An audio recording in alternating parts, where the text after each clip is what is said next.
It's International Day of Rural Women tomorrow, and we'd like to celebrate the millions of women in remote rural areas who contribute so much to our existence. In Sri Lanka, like most parts of the world, rural women face severe poverty. Stereotypical gender roles have little recognition but must nurture their land and livestock and care for families in very difficult circumstances. Welcome to Kaleidoscope with me, Savithri Rodrigo, as we celebrate these little known but amazing power women.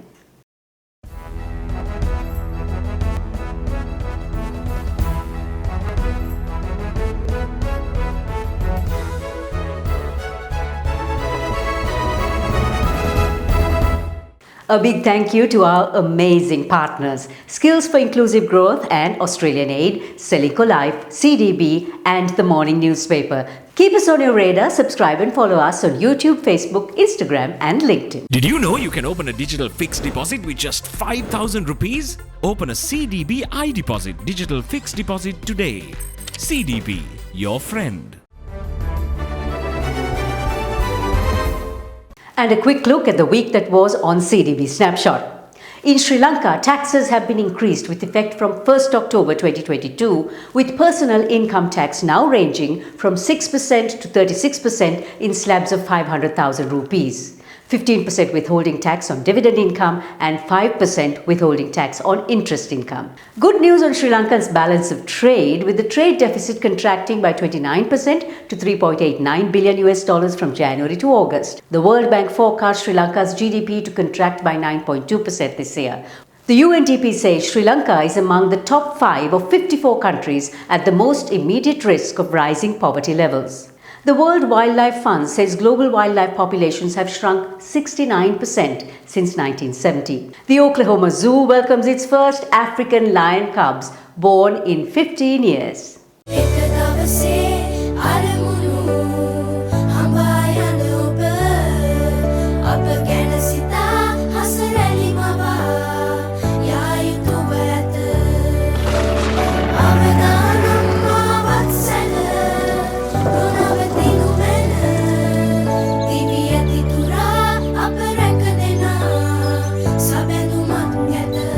You focus on your goals. We will take care of the risks. Srilanka Life.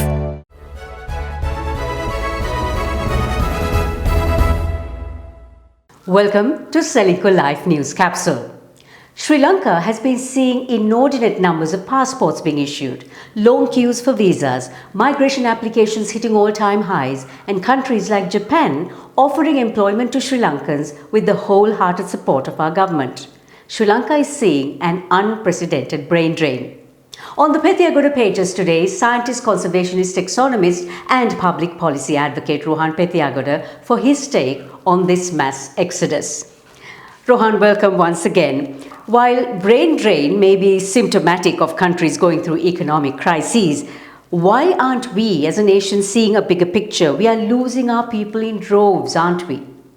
Thing is, Savithri, I think you're right on the one hand that countries are trying to lure Sri Lankans out.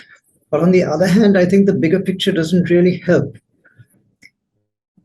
It's true that the brain drain is a problem for the country. We are losing huge amounts of talent, especially amongst professionals, engineers, accountants, bankers, and even lawyers and doctors. Because most countries that welcome migrants want younger people. It's mainly the under 40s who are going.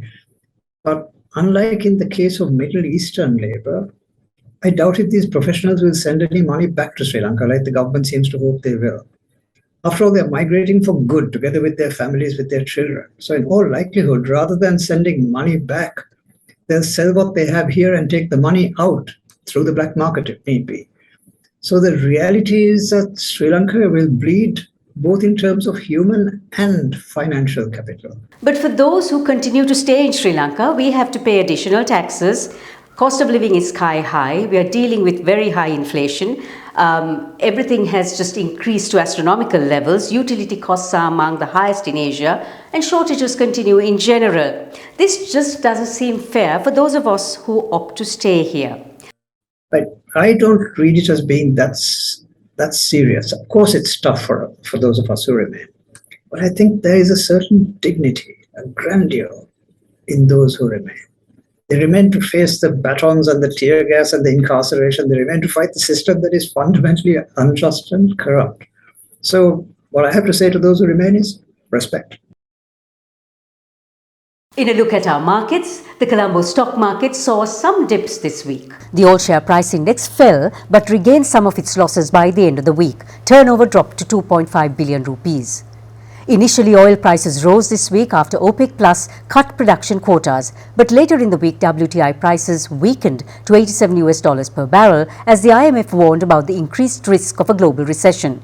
Gold prices settled at $1,667 per ounce as investors await key US inflation data. Sri Lanka's corporate taxation will double to 30% in November. For exporters, this is a conundrum as in the next half of the year, they will be battling a softening of global markets, high inflation, overstocked warehouses, and the IMF and the World Bank cited slower growth in advanced economies and currency depreciation in many developed countries in 2023. With me is partner of tax services Ernst&Young, Roshini Fernando, who has an interesting take to this whole issue. Is this the right time for exporters to be slapped with a taxation increase? Yes, there is a proposal to increase the corporate income tax rate to 30% from the current rate of 14%. However, it is my view that if an exporter wants to be competitive going forward, there are so many reliefs or concessions that they can consider, such as the trade agreements which Sri Lanka has signed, the relief that is available through export into the US under for sale for export. Then there is the EU GSP Plus schemes. I believe that these are not fully utilized, so I encourage at this time for the exporters to please take a look at them, because it is my view that these are underutilized, so please take a look at that.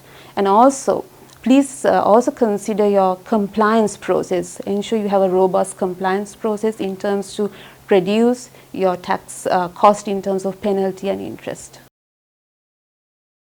It's sausage time, not sausages, with sausage dogs. A whopping 2,238 sausage dogs took a walk on the coast of Suffolk, smashing a Guinness record for the largest ever single breed dog walk. And do you think reading takes up too much of your time? Speed reading with Sanjeev is your solution. Up next is S4IG Let's Talk with Perera-Hussain on the Muslim Marriage and Divorce Act.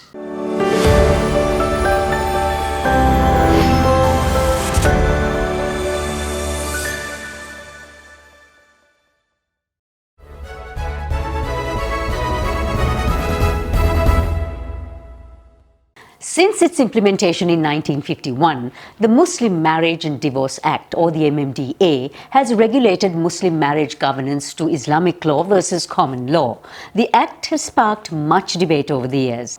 With me today is award-winning author and publisher Perera-Hussain. Her most recent award-winning book was on Ibn Battuta, and the reason she is with me today is because Amina herself has researched and written opinion pieces on the MMDA. Amina, welcome to Kaleidoscope. What are the key issues currently surrounding the MMDA? So I first have to say I'm not a lawyer, neither am I a regular, activist for the MMDA issues, but I have written on the subject before, and I think because I'm a member of the community, I have an opinion about what the MMDA consists of. So the MMDA comprises of its Muslim personal law, and it covers marriage, divorce and inheritance. So they want the age of marriage changed, they want the divorce laws pertaining to women asking for divorce changed, then they want the bride to be able to sign her marriage certificate, and polygamy, there is the issue of polygamy as well, and then maintenance and inheritance. But much of these laws have been written by men for the benefit of men. Have there been any female input at all? 99% of the Muslims believe that Sharia law is sacred and divinely revealed. So that is the main reason for the reluctance to have any change. But what they don't understand is that Muslim countries like Turkey and Indonesia and Malaysia have all adjusted the law, because as far as I know, and I can stand to be corrected, is that it's only the law of inheritance that you find in the Quran.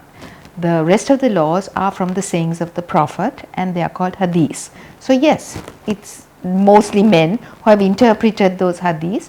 And the other thing is that they have not changed with time. The laws have not changed with time. And the one thing I do know is the religion of Islam has never set out to be an unfair religion. What are the reforms that Muslim women in particular would like to see? So these are the reforms that I would like, and I think a lot of Muslim women would like. It is to raise the age of marriage. Right now it is 12, so to age it to 18 like everybody else, like much of the world. It is for a woman to be able to sign her marriage certificate, because right now she doesn't sign the marriage certificate, she doesn't even have to be present, because she is represented by a guardian called a wali. The change they want is for Muslim women to be able to initiate and obtain divorce as easily as a Muslim man. And it is for maintenance, it is how they get maintenance for children as well as for wives, because right now wives get maintenance in a different kind of way, not in the way that we usually know of it. I will say that I would like to see polygamy abolished, but I know that there are maybe some Muslim women who don't mind having polygamy with restrictions in it. And I would like to see that if all the above changes are impossible to make because, say the community or some parts of the community are not happy. So this is one of my suggestions, is to give Muslim men and women the option of either marrying under Muslim law or marrying under civil law. So the One Country, One Law task force was set up to come up with proposals for one law for all Sri Lankans, abolishing all other laws, including the MMDA. What implications would this have for the Muslim community in the bigger picture? So one country, one law sounds nice, but it's a real pity that our civil law is as bad as well. Our civil law regarding marriage and divorce is horrible.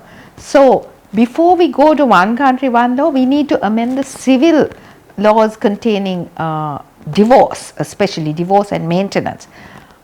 I would personally feel that if the civil laws are strengthened so that women don't get a fair deal even in civil laws, then it's okay. But actually, if the Muslim law is applied properly, Muslim women are better off. If we are able to give Muslim women the ability to divorce as easily as Muslim men, then you don't have to go through all the hoops that you have to jump in a civil law. Also, they have a judge called a qazi who is like a mediator. So you don't spend lots of money in hiring lawyers and going through 2 years or 3 years or 10 years trying to get a divorce. Also, people want female qazis because right now the judges are only men. It just doesn't seem fair on how the interpretations have come through. Not in Sri Lanka. And I have to specifically say that because Muslim personal laws in another country might be practiced in a better way.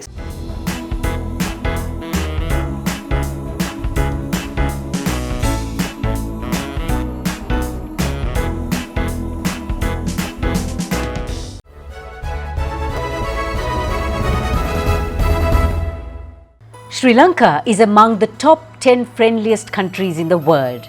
The 2022 Reader's Choice Awards by Condé Nast revealed the friendliest countries in the world, and Sri Lanka proudly took 9th place.